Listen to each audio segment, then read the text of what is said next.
मारळगाव हादरले. पिंट्या उर्फ डोक्याची धारदार शस्त्राने हत्या.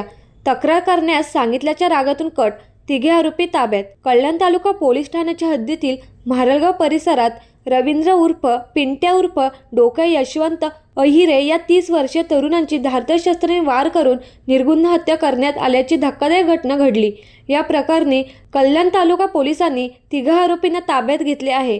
राहुल अहिरे यांच्या फिर्यादीवरून दीपक सुखदेव डांगे, विजय भिडे आणि परशुराम भिडे यांच्या विरोधात खुनाचा गुन्हा दाखल करण्यात आला आहे. लता माळी नावाच्या महिलेला तक्रार करण्यास रवींद्रने सांगितल्याचा राग आरोपींच्या मनात होता.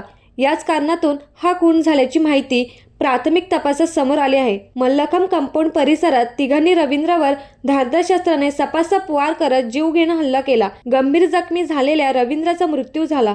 घटनेनंतर पोलिसांनी तांत्रिक तपास आणि स्थानिक माहितीच्या आधारे अल्पावधीतच तिन्ही आरोपींना ताब्यात घेतले. या हत्येमागील नेमके कारण, वापरलेले शस्त्र आणि पूर्वीचा वाद याबाबत पोलीस अधिक तपास करत आहेत.